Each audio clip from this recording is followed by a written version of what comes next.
Hey everybody, welcome back to the Quest for the Bestest. I'm Timo, I'm joined by Tucker, Tanner, and Abram. Abram's still hanging out in the old Lincoln Neb, the old LNK. But today, we are talking about a movie that is about a list. Should be right up our alley, right? Because we are in the business of making a list. It's But true. I do believe that this list, Schindler's List, outdoes our list in every regard. It's a better list. Yeah, I have to by a I margin. have to admit. Um, Hmm. but yep, you heard that right. We're talking about Steven Spielberg's 1993 Best Picture winner, Schindler's List. Quite the sobering movie. I don't think there's going to be a huge amount of joking around in this episode because boy, this is a tough one to watch for sure. But we have to do a little housekeeping first. Just to remind you, we're doing a new ranking system. It's not that different from what we were doing before. We're just giving everything a score out of 10 point whatever. And then that gets averaged together, and we use that to figure out where the films go on the list. So we were talking about Ben-Hur last time, and that ended up on place number 17 out of 36 with a grand score of 8.1. So today we're going to have to look at old Steven Spielberg, who has made a lot of good movies, a lot of movies that are very popular, and this is the one that garnered him the Best Picture. And I mean, there's something to be said about this movie as Best Picture winner. And so I think we should dive right in and talk about it. Anyone want to, movie is a lot more well known than some of the other ones we were talking about. So I think a synopsis can be pretty quick and pretty light, but who wants to tackle it? I think I can do that, Timo. Okay, I okay. can do that for you, huh? This film takes place in during World War II in the throes of the Holocaust. I believe it takes place in Poland, in the city of Krakow. It follows Oskar Schindler, who is a factory owner who decides to capitalize off of the cheap labor of Jewish people at the time and employ them in his factory. He employs a man named Isaac Stern, portrayed by Ben Kingsley, who sort of pulls some strings to get lots of Jewish people employed at this factory. And as Oskar Schindler sees the events of, emptying out Jewish ghettos and moving them to concentration camps, as he sees these things happen in his life, his resolve softens a little bit to the Jewish people's cause and in struggle, and he takes steps to protect them by employing more of them in his factory. Spending and he ends up spending a good portion or all of his fortune on rescuing and protecting these people from Krakow. Yeah, from the Nazis that are trying to kill them in Yes. in World War II. Yeah, it's a heavy movie. I'm just gonna come right out and say that I don't really cry a lot during films, and this got to me. Couple portions during the film that I was kind of overwhelmed, and I definitely had to split it into two parts. Not because I was bored or tired, but just because I needed a break. I needed to go and think about other things for a while. Um, Hmm. and this film has a lot of power.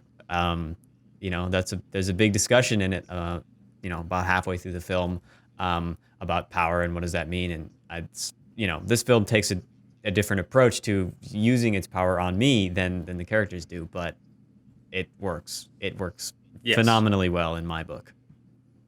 So I Yeah. want to hear about some thoughts, Tucker. I watched this movie with my mom a handful of years ago. And at the time, I wasn't really into the Oscars at all. I wasn't really into older films, and black and white was kind of a strange thing to me. And so I found it pretty boring that first time. This time, though, I think this is almost a perfect movie. I don't think I have any flaws with it from any perspective. And I think it's very clearly one of the strongest all around films we've seen. I mean, it tells a fantastic story, it has a moral message, it has fantastic cinematography and editing, and it uses, what we're talking about, the power of film editing and filmmaking to tell a really impactful story, so much that someone like you would cry at it. And I found myself tearing up or feeling in my gut those dark feelings of watching really horrid stuff happen. And the portrayal of those, I think, is handled with not only a reverence, but a rawness that allows it to be super powerful and impactful. Abram? No jokes this time. I was almost making jokes when we were finishing up the movie. I'm like, that's a bad idea. No, I need to wind it back and finally, for once in my life, shut up and just talk about something serious. I think this film is incredible. I think this is an encapsulation of what film can do. The way it captures feel, the way it elevates and empathizes a chapter of history that I would argue we might be desensitized to in the way that it's taught in a more clinical way, the way you might experience World War II media and everything. I think this film is fucked up. I think it's incredibly raw. I think it's incredibly acted, incredibly performed. I think that the fundamentals are perfect. That said, I have some issues with the film. I don't really think that the black and white color juxtaposition works for me. I don't think it really adds a lot to the film. I think that the choice to use black and white is inspired, and I don't think the film would be as good in color, frankly. I think it's pretty striking. But when the color is introduced, it feels a little bit surface level, feels a bit unnecessary. But when I think of scoring a film, I'm not really looking at pros versus cons. I'm looking at the ratio, and what this film does right in comparison to what I think it does wrong is so staggering that, to show my hand early, I think this film is a 10. Wow. Tanner? That's a pretty tough one to follow up. I mean, I don't have much to say different than these two fellas, and I'm sure you as well, Timo. I think Steven Spielberg expertly delivers in Schindler's List. He really delivers on two fronts as a director. This film really balances two expert forms, and Spielberg perfects them both. Along with what Abram was saying, I think Liam Neeson, Ray Fiennes, Ben Kingsley all perform fantastic performances. The cinematography, as Tucker was saying, is haunting and lends itself to the message of this film, and in the two forms that I was talking about with Spielberg. But yeah, I think this film is really something to behold. I'd only seen parts of it broken up over a week of social studies class in high school. And yeah, to what you were saying, Tim, about watching this in parts, it is a rough one to sit through. It earns its length, absolutely. It really carries you on this harrowing journey, not only of the Jewish experience, but of the character arc of Oskar Schindler. And I think it does it all perfectly. Yeah, I think a good place to start in this discussion, and kind of where I come from at this film, is with the director, with Spielberg. I think this film was made at the perfect time in his career, and it's made by the right guy. Spielberg, as a director, has these techniques that he uses to make. He made fucking Jaws. Like, come on, he made that movie, which is, you're not wrong. And a great movie, but for 180, 100% different reasons. It's a complete 180-degree flip, I think. But some of these techniques that he uses to just he uses long takes a lot. He uses, I noticed this at least in the first half of the film, it's pretty spare in the dialogue. We really get all the story beats and everything that's going on through shots and whatnot. And the only real talking that's going on is just to move us along in the bare minimum sense. And I find that is like a super big accomplishment to do that with such a personal story with a lot of characters. There's a lot of people in this film that we know, and we sort of know their names, and we keep hearing them repeated throughout. But I guess, what are y'all's thoughts on the direction of this film as a place to just start talking about it? The one thing that I wanted to bring up first, and because it's the first point on my thing, and because Abram brought it up during his opening thoughts, is the use of black and white. I think we kind of discussed that, because while I actually am finding myself agreeing with Abram that the way that the color was brought in for the very last, shot, sequence, whatever you want to say, it's the last moment of the film. Color returns to the film as people in the modern day are mourning Oskar Schindler passing. Not just people. Or not. Those are the actual people, right? actual people with their actor counterparts. Yeah. Yeah. And I think that it's a great moment from the way that it ends the film, but I don't think the color returning really means much. It doesn't, it kind of felt out of place to me. It felt a little weird. Like the color grading was a little bit strange, but I think that is just because, for me, the black and white color grading, color format, I think accentuates this movie to an incredible degree. I think it really makes the lighting especially so much more rich. I mean, you look at the shots of just like items on tables or people like standing in shadows, and it's gorgeous. And I was just enraptured. I don't really like to use those huge words too often, but I really was. I loved how the lighting looked in this film because it was in black and white, and I don't think it would be as powerful. And one thing that Tanner brought up last night is the choice to do it was to help it match a documentary feel because black and white film was in black and white during the time of the Holocaust, and I think that also really helps you feel like, okay, I'm seeing what actually happened, because we've all seen real Holocaust footage of bodies being burned and piles of belongings being piled up, and of course this was all staged, it was sets, but it feels almost exactly like what we've seen of archived footage. Mm-hmm. Yeah. I was also going to bring that up, Tucker. Yes, Steven Spielberg has said that the black and white choice was to emulate documentary footage of the time. Speaking of the direction of this film, about a good portion of the film is also filmed using handheld, which is also emulating documentary footage at the time. Yeah. And the two forms that I was talking about were that, one, the documentary form that I think Spielberg does very well with the handheld footage, the black and white cinematography, and the how the camera moves through like the emptying of the ghettos and in concentration camps and stuff like that. And also he takes a more macro filmmaking form to it as well, when he places the cameras in corners of rooms and pans back and forth between conversations. I think a great example of that form is the opening when we first see Oskar Schindler really analyzing this Nazi couple from across the room at a party, and that's who Oskar Schindler is. He's an analyst. He knows he learns and he capitalizes on situations, and he knows how to play into people's insecurities and situations to benefit him. And I think from its introduction, Spielberg really makes a statement with his two directing styles in this. And like I said in my opening statement, he masters both of them. Yeah, I mean, Spielberg, I think, does a great job just as a director overall of shooting in a very evocative style and a very easy to understand style, and in a way that you understand what he's telling you through the camera, as well as you understand what's going on through action and dialogue and whatnot.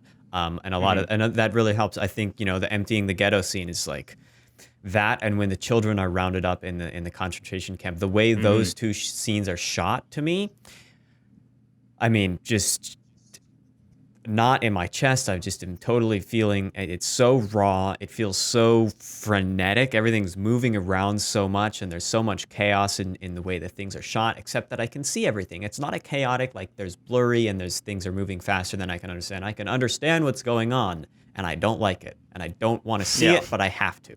And so that's a very powerful way to shoot a movie, I think. Yeah. Abram, do you have any thoughts on the direction? Otherwise, I have a bit of trivia about the direction and the director's spot in this movie. Well, I think the direction doesn't make itself apparent to me, which is important. I think what succeeds to me about a lot of Spielberg's films, and this in particular, is that he services his story, and the techniques he uses are about immersing the audience. So I think that the success for me of a film is its ability to tell me a story. And this is what he does, and he does it in a very emotional way. So frankly, I didn't really ever find myself noticing where he put the camera or the ways that he had anything blocked out, because ultimately it didn't feel staged. And partially that's due in part to the documentary style, but partially just a commitment to, this is not a vanity project. This isn't about this isn't about harkening back to neorealism in an obvious way. It's about forcing you to confront the story, and that's a testament to the direction. But I think it's just a testament to how impeccable the overall experience of the film is. Yeah, I got to admit, I was only thinking, oh yeah, I'm watching a Spielberg movie for the first 30 minutes, and after that, it does not matter. I'm so invested in what's happening that I'm just it's story. I mean, Spielberg has gone on record that he is extremely story focused when he thinks about directing, and it shows, I think, in this film a lot. I think you're exactly right, Abram. Tanner, Yeah. Mr. Trivia Master, you have something for us? Yes. Spielberg was originally attached to this film as a producer, and he was a little intimidated to direct a film of this stature. So he shopped it around to people like Martin Scorsese, who said that he felt uncomfortable because he felt a Jewish director should handle the project. He brought it to Roman Polanski, who felt uncomfortable with it because of his personal experiences growing up during the Holocaust, and Billy Wilder as well. Billy Wilder was actually the one who convinced Spielberg to take on directing the project himself. Yeah, and Spielberg has talked a lot about how this is probably his most important film personally, and how as a Jewish person himself, it's extremely it's exactly the film that he wanted and felt like he had to make. Yeah, if I have another bit of interview. An interview, Spielberg said that he was really pushed to make this because of the rise of like Holocaust denial and neo-Nazism that he was seeing in the 1990s and the 1980s as well. And he also, last bit of trivia I have about Spielberg in the production of this. Well, that's not true, but about his directing spot is that he donated his typical like paycheck that he would get from this movie to the Shoah Foundation, which compiles interviews of survivors of genocide from across the world, which also obviously includes the Holocaust. That's really interesting, actually. I mean, Yeah.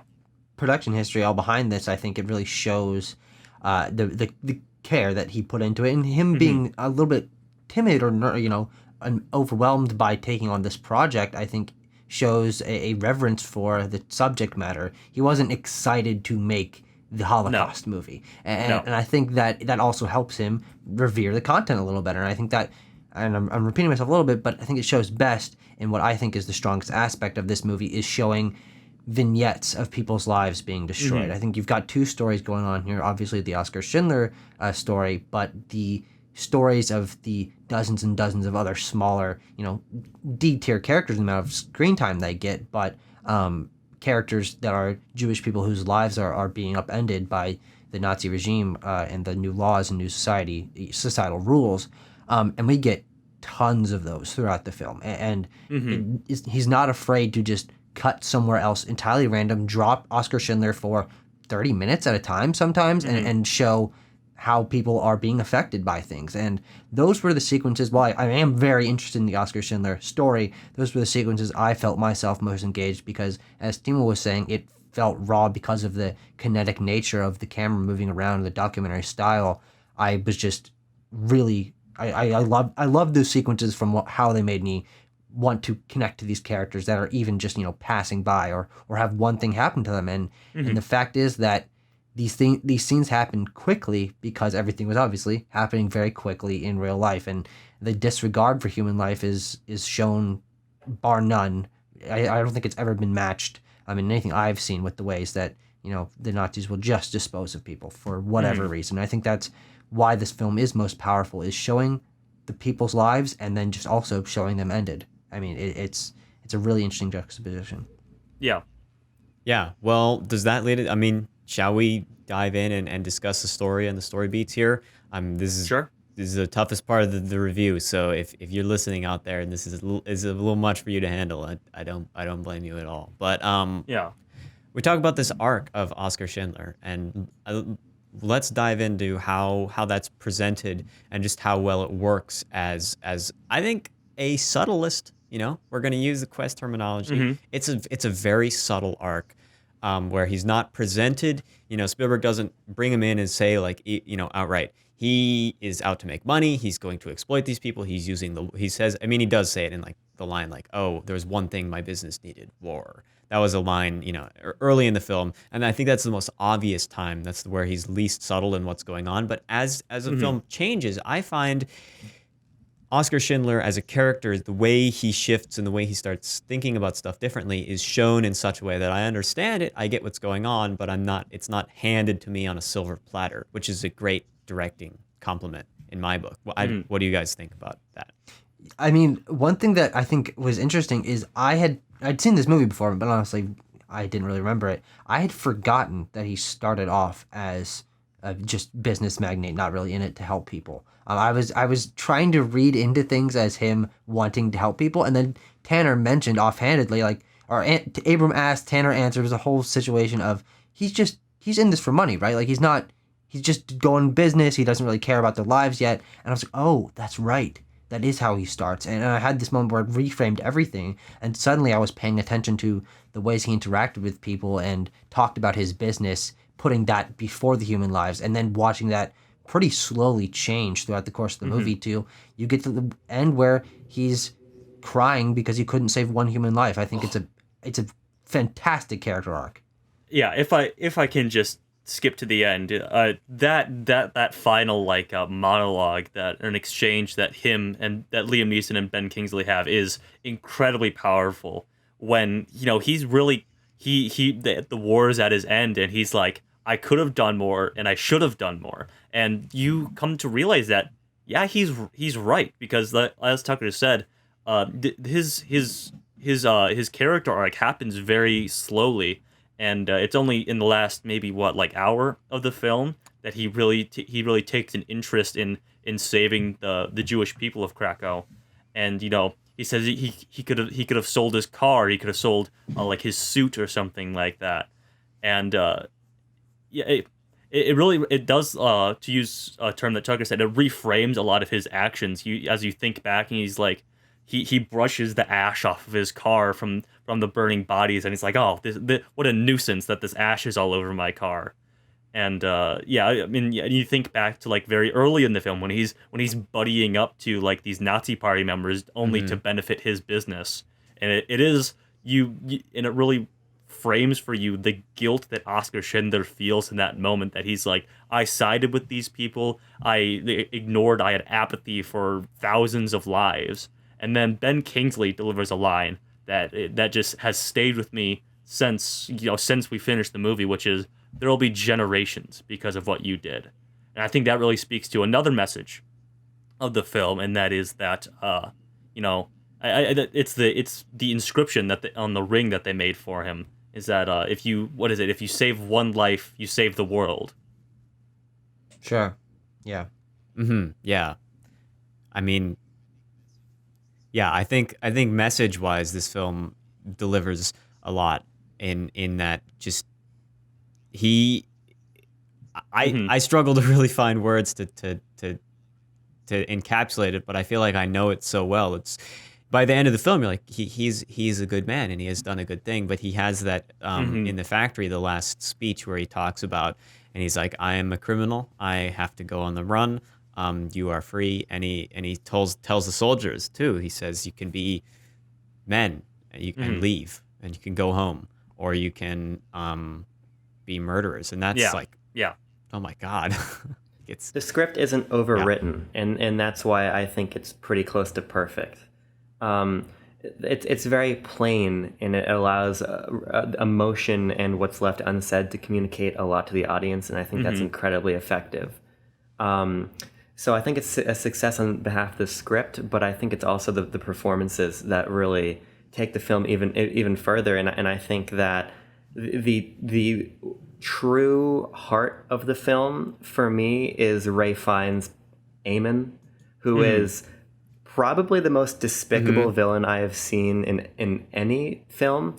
And I think the way that he kind of shapes the tenor of Oscar's behavior and their interplay is really exceptional. I mean, it's somewhat of a trope to have your protagonist and your antagonist have some sort of relationship together, but I think the ways that they unfold and play off of each other is astounding. And to speak again to the point of leaving a lot unsaid, I was thinking a lot during the third act where Eamon basically disappears. I'm like, well, does this feel unsatisfying? And then the one scene of him being hanged and moving on is an encapsulation of why this film works, because we don't need to drag it out.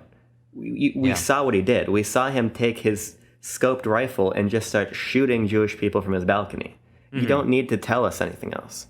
Yeah, first thing he did in the morning, he woke up and did that. I mean, so I think that the way that the script allows action to speak in the ways that it allows these characters to kind of fester and be terrible or try to redeem themselves is again subtle and incredibly effective. Yeah. And I mean, props to Ray Fiennes for playing that character, because I mean, some of the shit that he does, I wouldn't want that on my conscience, obviously. But I mean, even as an actor, like, I can't imagine this was an easy role to cast for, because he does some stuff that is not unheard of, because he was one of many Nazi men who did this exact same thing. But as a role, I can't imagine him preparing for this. Yeah. Yeah. Well, can we talk about, we're on performance, and Ray Fiennes is very, very good, but I mean, Liam Neeson, we got to talk about the leading man here.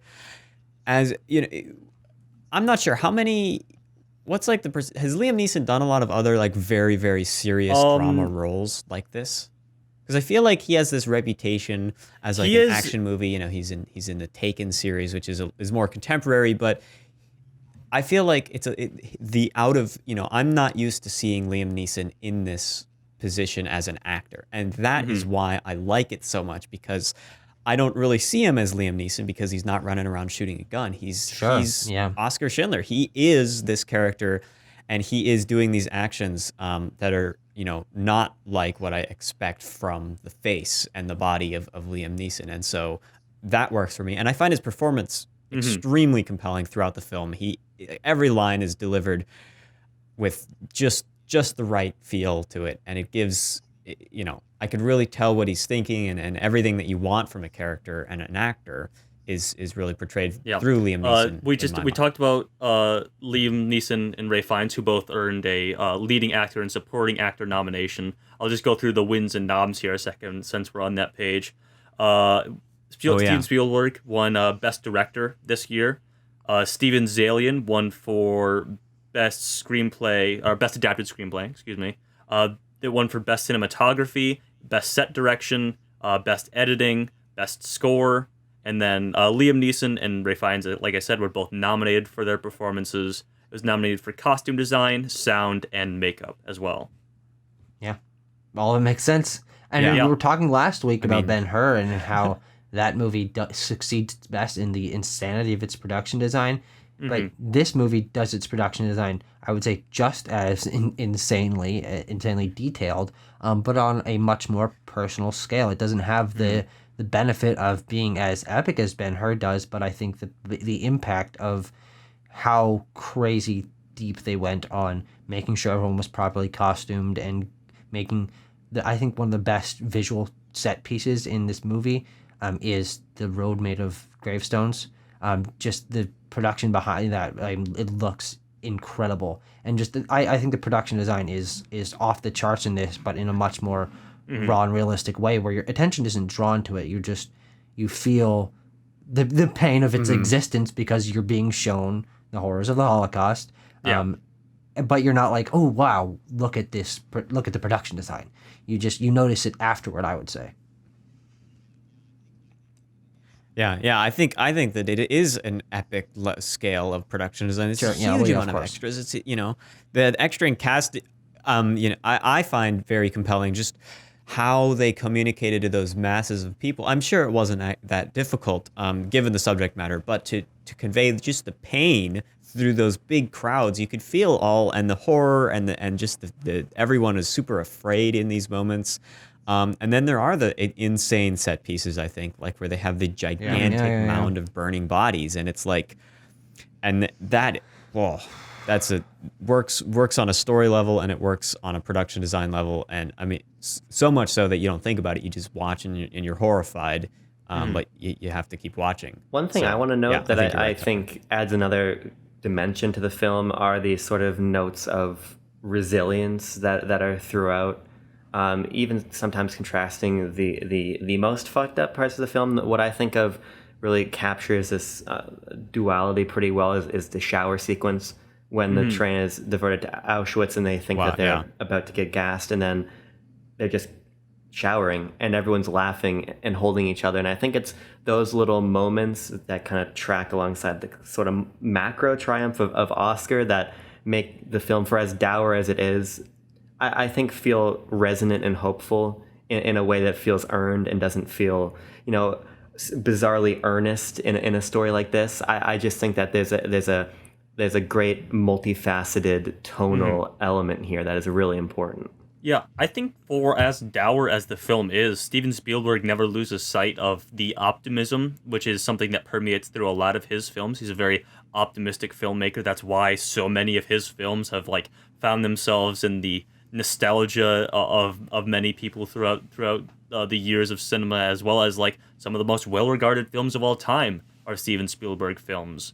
And I think it's that optimism, and I think that's also the reason why, on a macro level, on a meta level, it's so important that he did this film, because Sure. a lot of people were telling him, apparently, he's like, you don't want to do this very dour, this sad Holocaust movie. You're the Indiana Jones guy. You're the Jaws guy, and I think that's it. Just points it to the fact more that how important this film is in a real life sense, because it does depict the events of the Holocaust in visceral detail. And the care that Steven Spielberg and everybody in the cast and crew of this film had for the events they were portraying is palpable, and it's real, and it's moving. I think that the reason it works so well is, and I was thinking about this as the movie was wrapping up, this isn't, it factually is a Hollywood movie, but holy hell did it not feel like it. I mean, you don't feel those tropes or Hollywood style ending, nothing like that. I mean, it completely subverts that in a way that you get the power of a ton of money being pumped into this for the production design, but it doesn't have the tropes that come with a studio, wanting it to be super accessible or avoid dark themes. I think it strikes the perfect balance that this movie, as everyone was saying, and again in his opening thoughts, this is the power of cinema right here. Yeah. I mean, it not only has the power of emotion, telling the story of the Holocaust, but the power of huge monetary backing that allows it to be shown in the scale and in detail that increases that impact and that rawness. Yeah, I think this is maybe one of the most capital I important films that I've ever seen, and I think it really points to the fact why this, maybe more than any other film on this list, is deserved the Best Picture win. Yeah, I was gonna say, out of all of Spielberg's films, this one is far and away the one that I would pick to win a Best Picture. I mean, certainly other of his films have done better at the box office and have other better metrics, but this one hits on an artistic level. It hits on a cinematic level. I mean, as film enjoyers here, this is a reason it's movies like this that prove why I like to watch a movie as opposed to, seeing some other form of media. It's why it's my favorite, because it works in all these different ways. I just want to throw in real quick, me being sound guy, I love the sound design in this movie. It's very sparse. It doesn't call attention to itself. I only noticed it because in a couple scenes I was like really paying attention. I love how quiet this film is. It's super, super quiet, and you hear these tiny little details of the sounds, and occasionally when like very important scene, very important dialogue is happening, it pulls out. There's like no sound except for the voices. And I think that's a brave choice. It's really scary to do that because it sounds empty if you're not being very deliberate about it, but the sound designers pulled it off. It works. And the further the film moves, the less and less I notice these aspects, and the more I'm just drawn in, because they all, the lighting, the sound design, everything like that builds together to just hold up the story and to hold up the emotion of the film that I'm supposed to be. Yeah. That it's not even that I'm supposed to be feeling. It's it makes me feel this way. It's not like I'm like, oh, I'm supposed to be sad right now. It's like I am sad because it has created the necessary, all the different prerequisites for that. And so, I mean, that's an accomplishment right there. Yeah. If I can drop in a few great details of like filmmaking fundamentals, which is something we get into a lot here. I think in doing some research of this, I didn't catch this, but apparently in the scene where Oscar is kind of like intimidating Itzhak in their first meeting, like trying to convince him to get these business investors in, there is like a faint like train whistle at the end of his like whole speech there, where he's trying to convince him, sort of like this warning of "you help me or else" sort of thing, which is really great. Just like I think Tucker said this earlier about the cinematography, or maybe it was Abram. The way that light is used when they do like the camera on top of a room or in the corner of a room, and you can see the light beaming in through windows and stuff. That's just beautiful cinematography.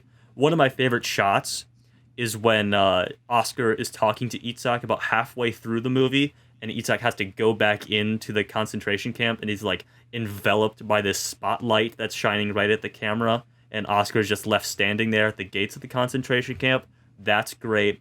One cool like casting production design detail, last one I'll mention here, is that at the very end, when they're in the shell making factory, though, like when they're making tank shells and stuff like that. The shells guards, where he says a great moment. This is that like resilience, where it feels good. He's like, if this factory makes one shell that works, I will have failed. Yeah, that's a great moment. What a good moment, yeah.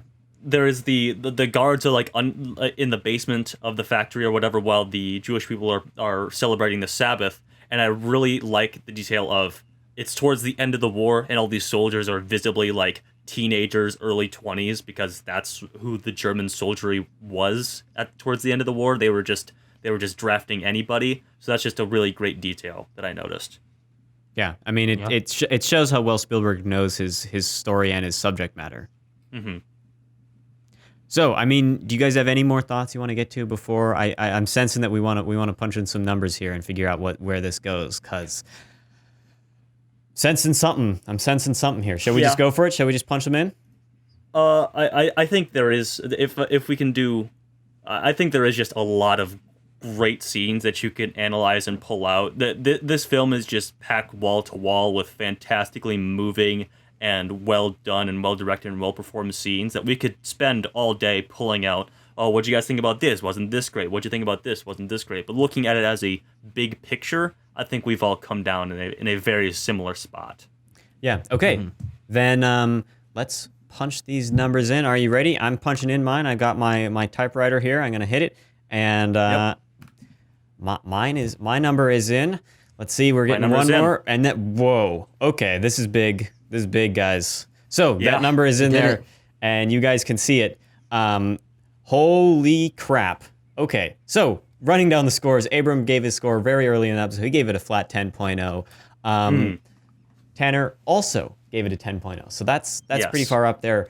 Tucker gave it a 9.8, and I gave it a 9.7. And so that is far and away the top film on the list. Moves immediately up to the first one at a score of 9.9. It's 9.8. It's quite a lot of decibels, but 9.9. There's no tie here. We don't even really need to think about it. Schindler's List is, I mean, you got to make some kind of graphic. This hasn't happened since episode 2. There being a new number 1. Yeah. Wow. That's crazy. We did it, boys.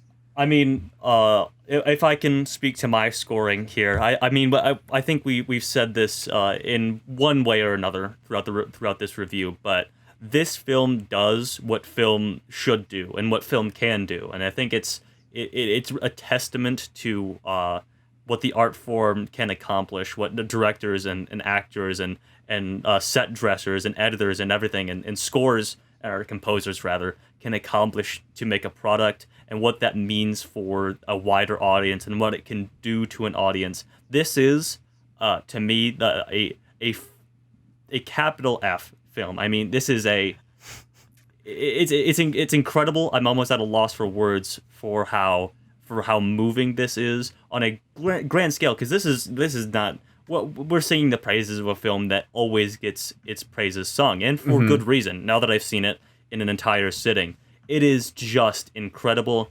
I was saving my perfect 10 for Birdman, which is one of my personal favorite Best Picture winners, but this just takes it to a whole nother level, so I needed to give it the highest possible score. Yeah, this film is really, really close to a perfect 10 for me. I love it in all kinds of all kinds of ways, in that it's so moving and does so much. I think you're exactly right. So the extremely high score is very warranted. The basically perfect score. Pretty much. I mean, it's about as close as you can get. I mean, there's a little room. Something could go in there, but thinking about what's on the list, I It's really really don't not know possible. what else could but you never Yeah. know. You never know. So there you go. Wow, that's Abram, wait, Abram- I want to hear Abram? Abram's thoughts on Oh, this. yeah. Tanner. Yeah. Abram also gave it a perfect 10. So let's Yes, hear. I did. I just think that the very best art, no matter what the medium is, makes you forget that somebody made it and makes you not think about its production. I mean, games, film, I look at it to analyze it. And when something hits a certain transcendent benchmark, that's not what you're thinking about. You're just thinking about narrative and you're thinking about being immersed. And that's exactly what this film does. Yeah. Yeah. Yeah, there's not much I mean, more to say, Tanner. I mean, If I can drop in a last piece of trivia here to really sum up the whole thing, because this was the most serious we've ever been on an episode of Quest, and during the production of the film, obviously it was also very serious, very dour every single day. So Steven Spielberg did some things to lift his spirits, which I think we should do going into the spin here. Okay. So every day after filming had ended, Steven Spielberg went home and watched Seinfeld, which is an interesting detail. And he also apparently hired Robin Williams to do stand-up on set every so often and perform it over the loudspeakers at the studio or something like that. And some of those stand-up sets, that's I'll just end it there. Robin Williams was present on set to do stand-up. Steven Spielberg watched Seinfeld to lift his spirits. And we're going to look over at the wheel to lift our spirits. I'll amen. certainly lift mine. We are going to look at Yeah. the wheel. I've got it pulled up right here. Are you ready, Tanner? I am. Is it a rhyme time or is it not? I can't tell what you're thinking. It's Tanner, out of the reverence for Schindler's List, can we not do the rhyme this week, please? yeah, sure. Let's All right. just do the spin. Well, Just- it'll be back next week, folks. Don't worry. The spin, there it goes, very quickly, very fast. Who knows what we're going to get? I mean, I have no idea. Okay. But 34. the number is 34. What could that mean? What could that Oh, no. be? Tucker let out an oh no, which is not good at all. Nope, it is not. Timo Nelson. Oh, I know what it is. Uh-oh. Timo, it's Oh. time. Timo, number Oh. 34 is the 1962 Best Picture winner, directed by David Lean and starring Peter O'Toole and Omar Sharif, Alec Guinness, Jack Hawkins. Lawrence of Arabia, boys. We're in for another long Oh haul. my Oh. Jesus Christ. Lawrence of Oh, Arabia. no. Oh. That's tough. That's tough. That's kind of tough luck on my part because that's like my favorite movie ever. Yeah, just when we've expended all of our praises, we get Timo's #1 all-time favorite film. The film Next that I've week. seen the most. The film, yeah. Okay. Well, Well, that's how the cookie crumbles. It's gonna be a I didn't big want one. a long one, but I guess that's too goddamn bad, isn't it? yeah, Yeah. that's the rule of the spin. That's the luck of the draw. Wow. I mean, this is quite the lineup. We're really putting ourselves through the paces here of film watching to put these two together. And well, I can't believe it. It's finally come my day of reckoning. And I'm going to save my premonitions for myself. Yeah. We'll get to it when we get to it. We're going to be talking about Lawrence of Arabia. I'm actually super excited. I love this movie. I absolutely. cannot wait for you guys to watch it. It's so much fun. Just if you're going to watch along with us, Quest viewers, my advice, having seen this movie a lot, watch it very close to your TV. Sit closer than your grandma would like you to. All right. And watch it on the biggest screen What you the heck? possibly can. Now, the I more know you've feel- seen this film. You've more- seen this film at a full-size theater many a time. Yes. How close do you get to that screen? He Are you lay- lo- he you're not allowed lays- up on stage, I don't believe. He lays but I under sit- the screen, actually. I usually sit in like the 6th row or something like that, like very close to the front for the big old Oh, okay. theater that we go to. But the biggest screen possible, basically. Let it take up as much of your field as of view. That's my viewing recommendations. Take them if you will. I love this movie. It's a lot of fun, and I hope you guys will like it too. And Yeah.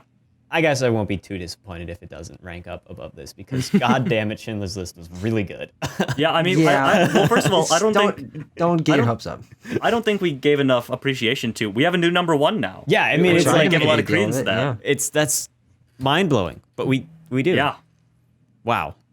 And I mean, I'm at a loss for words. So Yeah, what a film to take #1, really. But we'll come back next week. we'll come back next week Larry of Arabia. with Lawrence of Arabia. I'll see you guys then. Peace.